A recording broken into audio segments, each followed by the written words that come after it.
امام صاحب آپ کے لیے سوال ہے، یہ کہہ رہے ہیں کہ اسد بھائی سے پوچھ کے بتائیں کہ یہ اپنی آواز بہتر بنانے کے لیے کیا کرتے ہیں، کیا کھاتے ہیں؟ ارشاد۔ مائک لگا ہوا ہے آپ کو؟ اپنے کھانے پینے کی رپورٹ دیں آپ۔ مائک لگا ہوا ہے آپ کو؟ نہیں لگا ہوا؟ آن ہے؟ آن ہی ہے۔ میں الحمدللہ جب میں گجرات میں تھا جی، تو وہاں پر مجھے ایک ہمارے ذمہ دار تھے، اللہ تعالیٰ ان کو سلامت رکھے، آمین۔ تو انہوں نے مجھے ایک مدنی پھول دیا تھا۔ صحیح۔ میں کہ جب بھی کوئی کام کریں، بیان کریں یا کلام پڑھیں تو مرشد کو 7 دفعہ یاد کر لیا کریں۔ اللہ اکبر۔ میں نے اپنی عادت بنائی تھی، المدد یاد تھا، اللہ اکبر۔ مرشد کو یاد کرتے ہیں، واہ جی، کرم ہو جاتا ہے انشاءاللہ۔ سبحان اللہ۔ یہ تو چلے ایک وہ آپ کا روحانی تعلق والا معاملہ ہو گیا، مدینہ مدینہ۔ باقی اس کے علاوہ کوئی خاص کھانے پینے میں احتیاط کرتے ہوں آپ، کہ آپ سننے میں لوگ جو ہے وہ آتا ہے کہ اپنی آواز کی بڑی جو ہے وہ حفاظت کرنے کی لوگ کوشش کرتے ہیں، چاول نہیں کھاتے، ٹھنڈا پانی نہیں پیتے، گرم پانی پیتے ہیں، آئس کریم نہیں کھاتے۔ آپ ذرا کوئی پرہیز بتائیں، کیا پرہیز کرتے ہیں آپ؟ کوئی پرہیز نہیں ہے۔ کوئی پرہیز نہیں، سب آئس کریم بھی کھا لیتے ہیں، ٹھنڈا پانی بھی پی لیتے ہیں، چاول بھی کھا لیتے ہیں۔ چلے جی، کیا بات ہے بھارت۔ یہ اچھا، یہ مشورہ آپ کیا دیں گے؟ چلے یہ تو ایک آپ فرما رہے ہیں نا، کیا مشورہ کہیں گے؟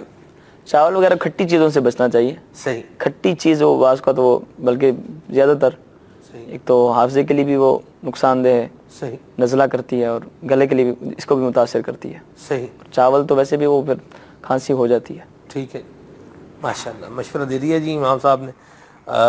میں بعض اوقات سوال کروں نا، جی ارشاد۔ ایک سوال یہ کہ جو اسلام میں چلو خود جیسے نعت خواں تو ہر مسلمان ہے الحمدللہ، تو اب وہ اپنے بچے کی آواز جیسے اس کی اچھی ہے مدنی منع کی، تو اب وہ نعت خواں اس کو بنانا چاہتا ہے کہ یہ بھی نعت پڑھے، تو وہ سٹیپ کہاں سے لے، کیا کرے؟ سکھائے کہ اس کو کوئی نعت خواں کے حوالے کرے کہ اس کو شعر پڑھنا سکھاؤ، یا کیا کرے؟ اپنے ذوق شوق کی بات ہوتی ہے۔ آپ نے کیسے سیکھا؟ شوق پڑھتے پڑھتے اچھا، موقع ملتا رہا، پڑھتے رہے، ماشاء اللہ۔ اور پھر وہ ایک اپنی جستجو بھی ہوتی ہے، بندہ سنتا ہے، اپنا انداز دیکھتا ہے، پھر کسی اچھے نعت خواں اب کو شروع دیکھتا میں ہے۔ جیسے ہوتا ہے کہ وہ دیکھا ہے بچوں کو جی۔ کیا وہ پڑھ تو رہے ہیں لیکن وہ شعر پراپر نہیں پڑھ رہے، صحیح نہیں پڑھ رہے، وہ اپنی مرضی کا لفظ جوڑ کے تو طرز پوری کر ہم بھی دیتے شروع ہیں۔ میں ایسے ہی کرتے تھے، اچھا، ایک شعر کہاں سے اٹھایا اور دوسرا شعر کہاں سے پڑھتے تھے، تو بعض اوقات طرز کے اندر وہ اوپر نیچے کر دیتے ہیں معاملہ، تو یہ اتنا بڑا وہ لاس نہیں، آگے چل کے سیٹ ہو پڑھ جاتا کے ہے۔ سیٹ ہو جاتا ہے۔ گزشتہ 2 سلسلوں سے حامد بھائی رکن شورا حاجی شاہر مدنی کے جو بیٹے ہیں، چھوٹے بیٹے حامد بھائی، تو وہ گزشتہ 2 سلسلوں سے آپ کے کلام کا وہ ایک شعر پہلے انہوں نے ایک سنایا، دوسرے میں انہوں نے 2 سنائے، کوشش کر رہے ہیں وہ بھی۔ تو چلیں اللہ تبارک و تعالی ہمیں بھی ذوق اور شوق عطا فرمائے۔ ایک سوال تھا تو میں نے کہا چلیں اس کو بھی شامل کر لیتے ہیں۔ اسد بھائی ایک سوال کا اور جواب دیں کہ سفر مدینہ کے دوران کون سا کلام آپ کے ورد لب رہتا ہے، یعنی کون سا کلام آپ پڑھتے رہتے ہیں؟ ذوق جیسا ہو ویسا کلام ہوتا ہے۔ سبحان اللہ۔ یہ کوئی ایک کلام ہوتا ہے جو بے اختیار مطلب زبان پہ جاری ہو جاتا ہے؟ اس بار جیسے حاضری کی سعادت ملی تھی تو مسجد نبی میں بیٹھ کر کلام پڑھنے کا بہت ذوق بھی بن رہا تھا اور بہت لطف بھی آ رہا تھا حضرت کا کلام۔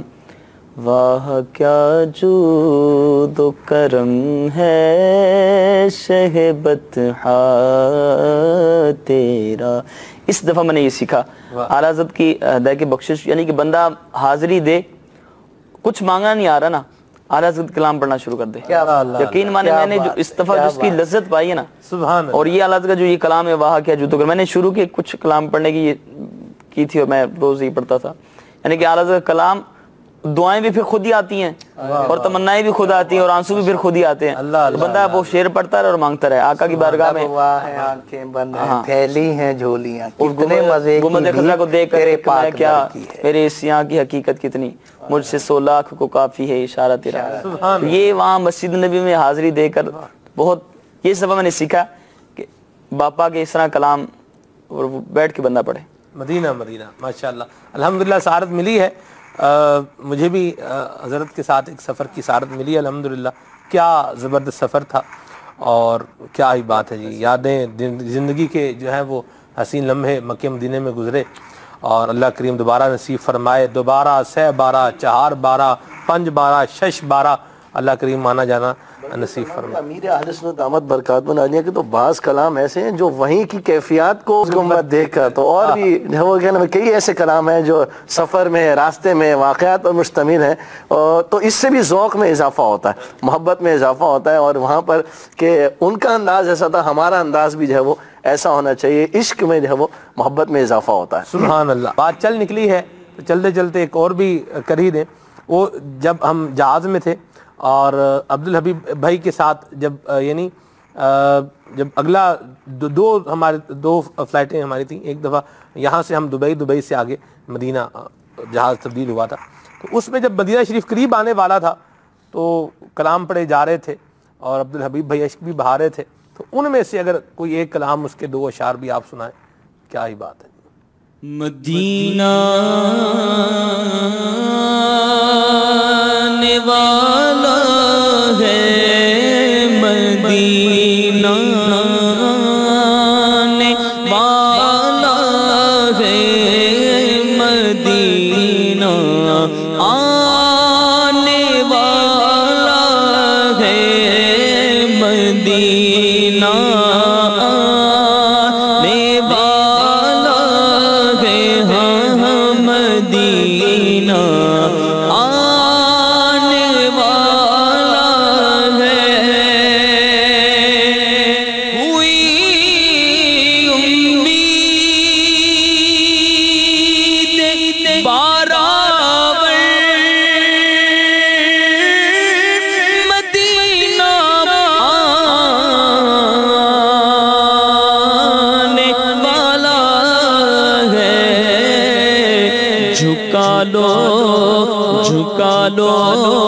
جھکا لو اب ادب سے سر، ہاں جھکا لو اب ادب سے سر، مدینہ آنے والا ہے، مدینہ آنے والا ہے، مدینہ آنے والا ہے۔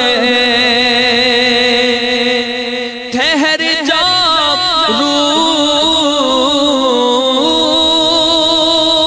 مضطر تو نکل جانا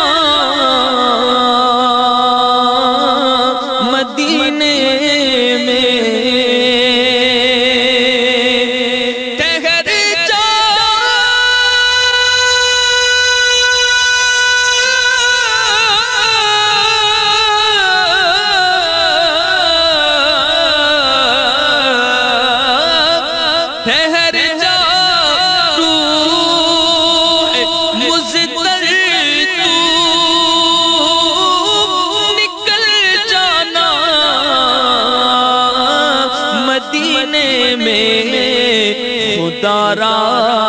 اب نہ جلدی کر خدا را، اب نہ جلدی کر، مدینہ آنے والا ہے۔ اے موت میری موت سن ذرا، پھر چلیں گے جہاں تو کہے گی، اپنی آنکھوں سے آقا کا روضہ میں نے جی بھر کے دیکھا نہیں ہے۔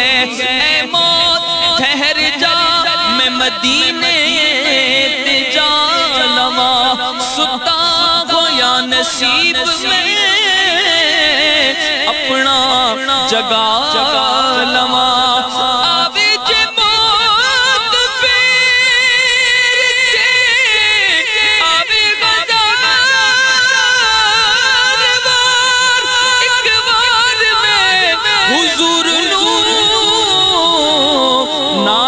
سنا لواں خدا را، اب نہ جلدی کر، مدینہ آنے والا ہے۔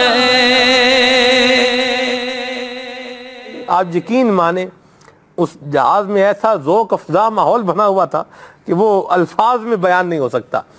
تقریباً 100 سے زیادہ مدنی قافلے کے اس ٹائم بھائی تھے.